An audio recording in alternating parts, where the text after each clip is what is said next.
Patricia Wilkinson, 58, didn't just run the Sunny Palms Estates Homeowners Association, she weaponized it. With her trademark platinum highlighted bob and ever-present iPad, upgraded from her clipboard after residents mockingly gifted her one for Christmas, Patricia conducted her daily compliance walks like a general inspecting troops. While other HOA presidents might turn a blind eye to the occasional infraction, Patricia once issued 3 separate violations to a family during their grandmother's funeral reception for excessive visitor parking, unauthorized gathering exceeding permitted head count, and improper food disposal when mourners left plates on patio tables.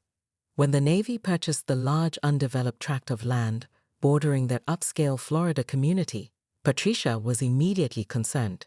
The military representatives had been vague at the town hall meeting, only mentioning it would be used for equipment testing and assuring residents that noise would be minimal. They emphasized that the area would be clearly marked as restricted government property and that trespassing was strictly prohibited. What Patricia heard, however, was a declaration of war.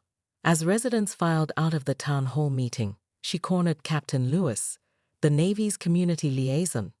"You should know," she said with a tight smile that never reached her eyes, "that I successfully blocked 3 commercial developers and had 2 city planners reassigned." She tapped his chest with her stylus. "The Navy might own that land, but the air above it flows into Sunny Palms, and I regulate that air." Captain Lewis would later tell his commanding officer it was like being threatened by a department store mannequin with surprisingly sharp nails. Patricia transformed her sunroom into a surveillance outpost worthy of the CIA. She installed a $3,000 spotting scope, charged to the HOA as community security equipment, positioned 3 motion-activated cameras along her property line, and created a dedicated spreadsheet to track all activity. Her husband Frank found her at 3 a.m., night vision binoculars trained on the facility, muttering about zoning violations. "They've brought in specialized equipment," she reported dramatically at the emergency HOA meeting she convened in her living room, displaying detailed time-stamped photos on her 85-inch television. Patricia clicked through images of trucks, personnel, and construction. "And look at this." She zoomed in on a blurry object being unloaded. That appears to be a prototype aircraft with no visible FAA registration numbers. Her private neighborhood Facebook group, Sunny Palms Truth Watch, gained 200 members in 2 days, mostly residents who joined for the entertainment value. When retired Air Force Colonel Jenkins commented that the Navy had every right to conduct tests on their own property, Patricia removed him and publicly accused him of being a government plant sent to silence community concerns. Meanwhile, behind the perimeter fence, Operation Kingfisher had reached its critical phase. Commander Jessica Hart stood in the facility's central command room, surrounded by screens showing the $213 million prototype drone's diagnostics. Unlike traditional drones, Kingfisher could operate autonomously for 72 hours in open waters, tracking submarine movements through a revolutionary quantum-based detection system that would transform naval intelligence gathering. Today's test would synchronize its AI systems with carrier-based command protocols, the final step before full deployment. "We've got weather conditions holding steady and all systems green," her executive officer reported. "Perfect testing window." At 5:42 a.m. Tuesday, Patricia executed what she later described to her attorney as a civilian compliance inspection. Dressed in a black Lululemon athletic outfit she'd bought specifically for the mission, with reflective strips carefully covered by black duct tape, Patricia approached from the heavily wooded southeast corner of the property. She'd spent 3 days studying the patrol patterns of security personnel through her spotting scope, noting the 7-minute gap during shift change where the service road gate was minimally monitored. The fence didn't worry her.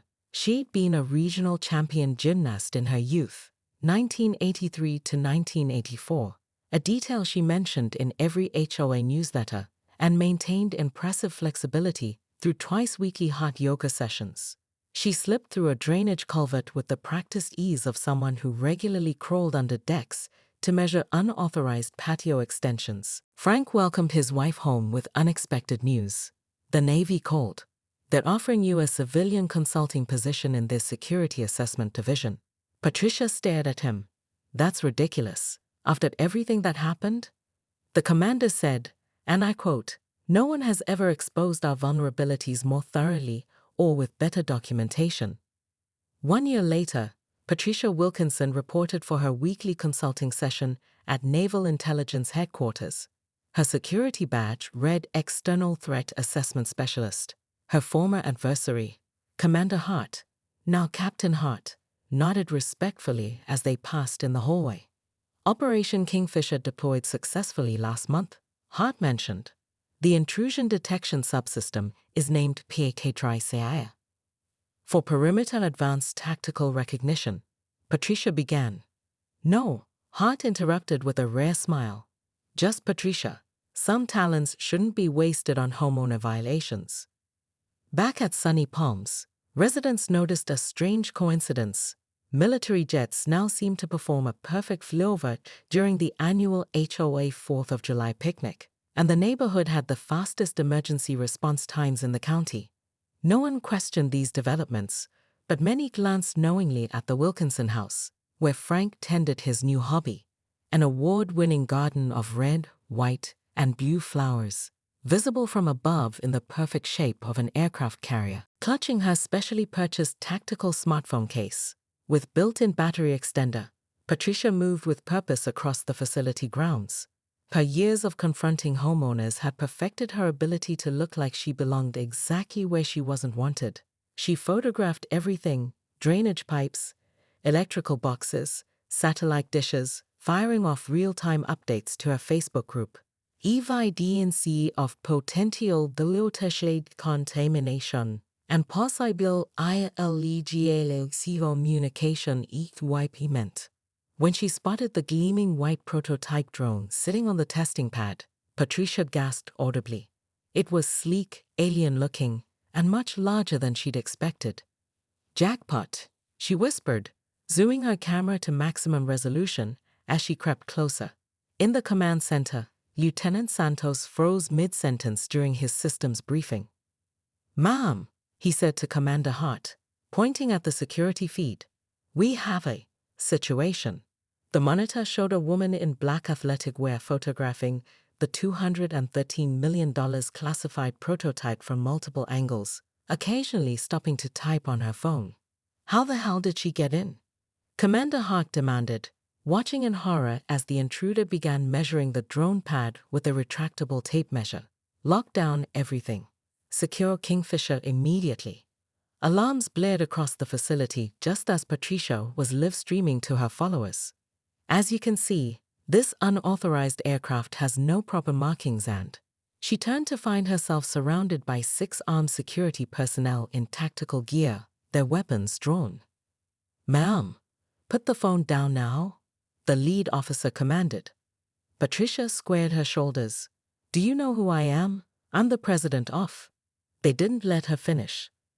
"This is completely unnecessary," Patricia declared for the 14th time, sitting handcuffed to a metal table in the facility's security office. "I was conducting a legitimate environmental inspection of potential runoff into protected wetlands." Across from her, Commander Hart set down a folder marked "Classified."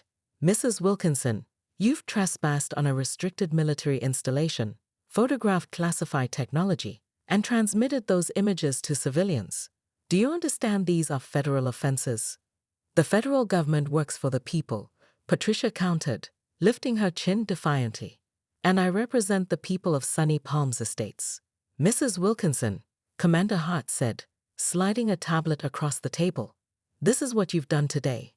The screen showed a Wall Street Journal article from 10 minutes earlier. Bree King, Navy's $213 million drone program compromised by civilian breach. The subtitle read, "Test aborted, program delayed, intelligence officials concerned about leaked prototype images." For the first time in her adult life, Patricia Wilkinson was speechless. Back at Sunny Palms, chaos erupted when FBI agents arrived at Patricia's house with a search warrant. As neighbors gathered on their perfectly manicured lawns, agents confiscated computers, phones, and Patricia's entire surveillance station. Frank Wilkinson, wearing a bathrobe and looking shell-shocked, told neighbors she said she was going power walking. The HOA vice president, sensing opportunity, sent an emergency text to all residents. Given today's unfortunate events, immediate leadership vote required. Zoom meeting 8 p.m. Password: Patricia must go. 6 months later, Patricia Wilkinson sat before the federal judge for sentencing. Her legal team had negotiated a plea deal, one felony count of trespassing on a military installation, rather than the original espionage-related charges that could have meant decades in prison. Your actions delayed a critical national security program by 4 months and cost taxpayers an additional $17.6 million, the judge stated severely. However, given your previous clean record and the Navy's surprising recommendation for leniency, I'm sentencing you to 2 years probation, a $50,000 fine, and 1,000 hours of community service. What the judge didn't mention was the classified addendum to Patricia's file. After reviewing her meticulous documentation of security vulnerabilities, the Pentagon had quietly implemented the Wilkinson Protocols for civilian facility perimeter security across all branches. At Sunny Palms, Patricia returned to a community transformed. The new HOA president, formerly her most vocal critic, had instituted reasonable bylaws, including the radical concept of 3 warnings before fines. Property values had actually increased, partly due to the fascinating classified military neighbor that real estate agents now used as a selling point.